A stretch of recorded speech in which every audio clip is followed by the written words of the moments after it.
Hey guys, welcome back to Grand Tactician. Right now, I'm gonna have two different save files. I'm gonna do a tutorial for you guys to show you guys the proof that you can actually make the self fix its own economy. Now, I did a tutorial earlier that broke down production and stuff like that, and this is gonna go along on the same lines. However, I'm going to show you how you ramp up the industrial capability of the Confederacy even better than before. So, let's go in to Springfield 61 and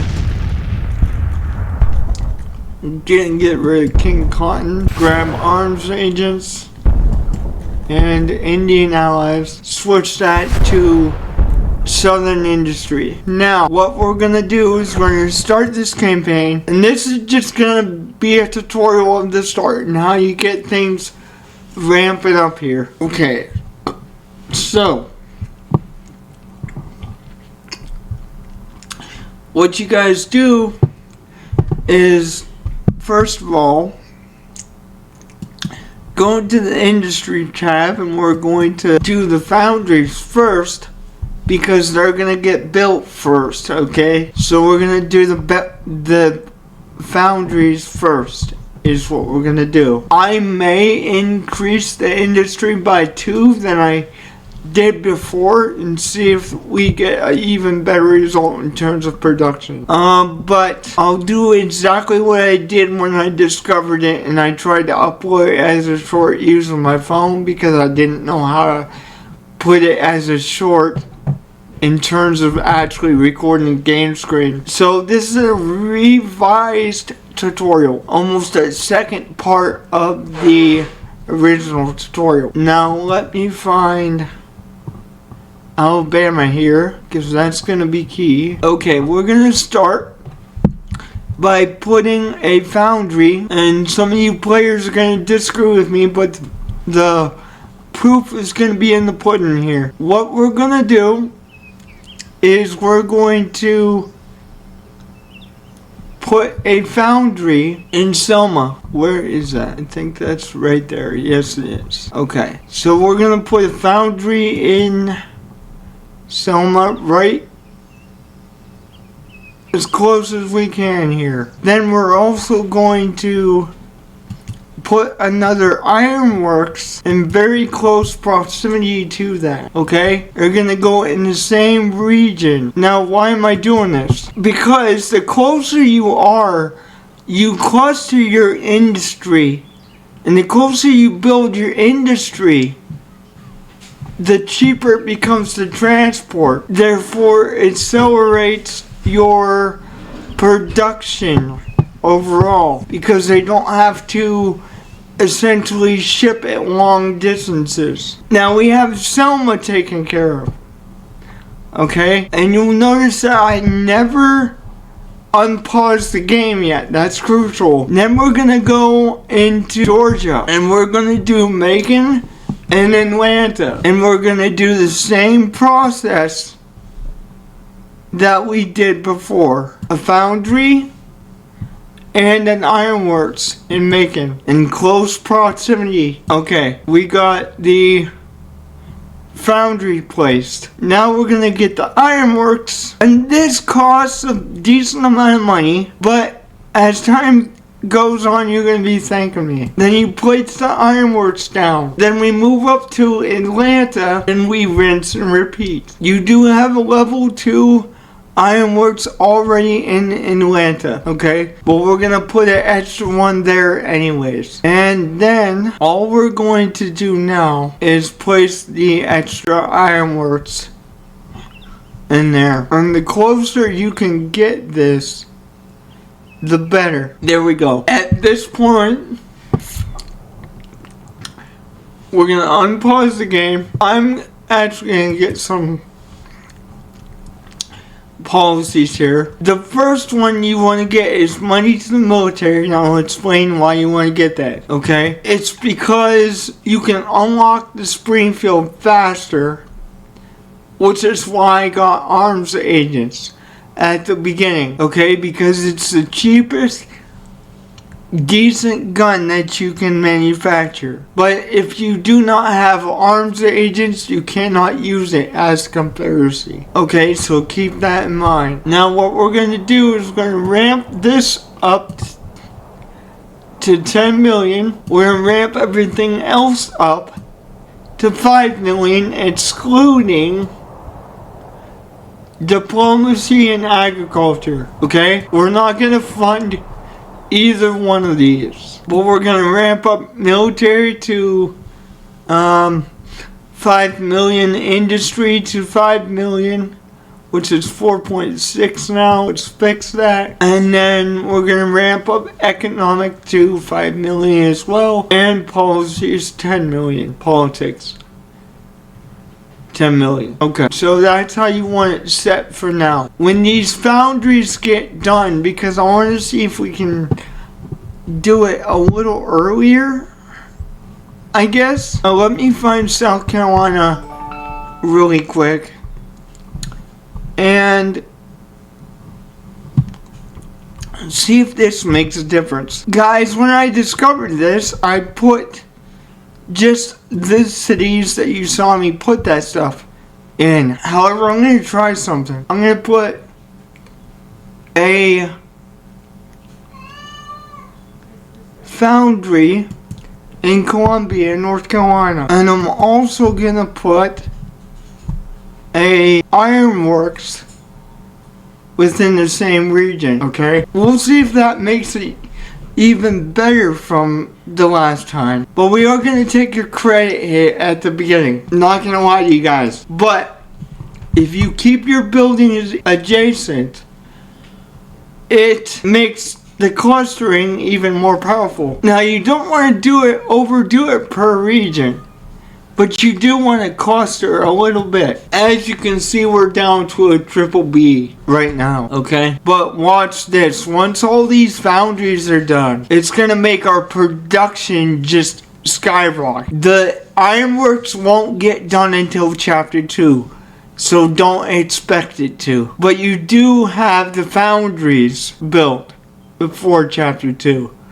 which actually is enough to influence the production rate of the Springfield, okay? Now, I think there's a caveat to this in the sense that when the foundries are done building, okay, and I'm going to see if this is the case, they take a little bit to ramp up, okay? So what I'm going to do is when these foundries get built, I'm going to compare the production rate of the Springfield rifle musket, and then I'm going to probably put it on 5 times speed just to wait a couple of days, and we'll see how long it takes for us to hit 6 standardization for the Springfield, okay? And then what you're gonna see is you're going to see at least a 30-day wait time for 3,000 rifles. Most likely better than that because I did 1 extra city than I did last time, okay? So if this doesn't do much as far as South Carolina goes, you want to stick with at least Atlanta, Georgia, Selma, and Macon, Georgia. Do that exact sequence. Foundry and Iron Works together. But if this does make a difference, okay, then you can also do South Carolina. The South Carolina aspect is just an experiment. But I do know that the Atlanta and Selma and Macon, Georgia Foundries and Iron Works actually does make a difference. Now normally when I did not do this kind of sequence, normally I didn't see the change until chapter 2. But I noticed last night when I was playing, which is why I was in a hurry to get up there for you guys, and I kind of just used my phone, is because I made a discovery only 1% of players actually know about. And the reason why you don't want to do too much, obviously, you can see it already went up to BB plus because we're not really spending, okay? And I realized that every city has a labor limit, okay? That's why you don't want to build too much. But if you do this at the very beginning of the campaign, it pays off in spades. That's the lesson of this tutorial. How much longer until we can actually buy the Springfield Rifle real quick? I just want to check that out. I don't think it'll be too much longer. I know it's kind of a cheap project, but it's one of the best cheap projects. Okay, we still got... Alright, cool. Alright, so... Oh, that reminds me. I want to make it so that they don't order weapons apart from the AI order that's already there. Okay, so let's go ahead and turn the auto purchases off. Okay, we don't want that. Alright. Now we can speed the game back up. Now that prison is now done, okay? You can see that the foundries are gonna get done before the ironworks gets done. And that's gonna be a crucial part of what I'm about to show you. Alright, how much longer we got? I want to unlock this as soon as I can here. Alright, so it's not going to be too much longer before we get this thing. So I'm going to slow this down to 5 times speed for right now until it unlocks. Then what we'll do is I'll go unlock it. We'll wait a couple of days and we'll see how long it takes that to kick in. The standardization level. And if we unlock the musket before the foundries are done, there we go, we're about to get it. That's what I've been waiting for. We also want to get this administrative reform so we don't waste as much money. Also increases our research speed. We don't quite have enough there. Alright, so I'm gonna wait a little bit longer here. Okay, we got the 1-year contracts. So now we're going to go into Industrial 1, alright? And that's where you want to go next after getting those 2 done. Alright, now we can get the Springfield. And so what I'm going to do, guys, is I'm going to bring up the screen like we're going to order it. It's going to be an 81 day order at first, okay? And I'm doing this so you guys can see the difference here, alright? So let's go to my makeshift armies here and go to weapons. Like I said, we're not going to order them. I'm just going to show you the difference here of what's going on here.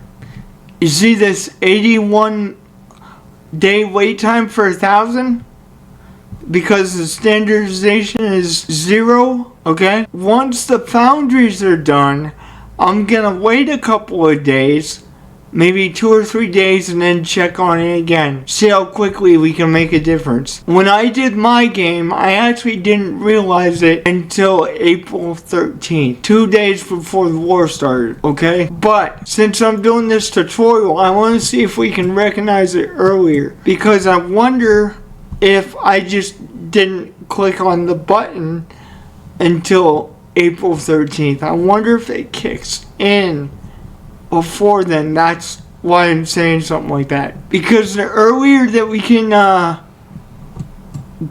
get all that kicked in, right, the better off you guys are going to be. So I'm going to watch that like a hawk and see if all that makes a difference. Or if it kicks in right on the 13th of April. Like I said, the only thing that's going to get done within chapter 1 is the foundries, guys. But that's the only thing we need right now to make a difference. Alright, they're all getting done now. Now I'm probably going to wait until maybe April 6th or 7th or whatever, okay? Just to give them a couple of days to get ramped up. And I'm going to periodically check it and see what's the earliest we can actually see a difference in that time, okay? like I said, I wasn't really paying attention when I did it, so I didn't realize it until April 13th. Maybe 13th is the part that it starts to take an effect, but I'm going to try and wait less time than that and see if it starts earlier. Okay, guys, so I did some research on this standardization issue. And apparently all you gotta do is wait 24 hours for all this to kick in. Okay, so that's what we're gonna do. We're gonna wait one more day just to be sure. And then we'll go check on that Springfield and see where it's at. Okay, it's now been 24 hours. Okay, so let's go back to the weapons production screen. Alright, and let's see if we see a difference here. Okay, standardization 6. 17, check this out guys. 17 days for 1,000 rifles. Now if we jack this up to 5,000 rifles, all we're talking is, oh my god, 40 days for 5,000 rifles. That's insanity, guys. And then if we bring this down by 1, 30.3, so actually, to tell you the truth,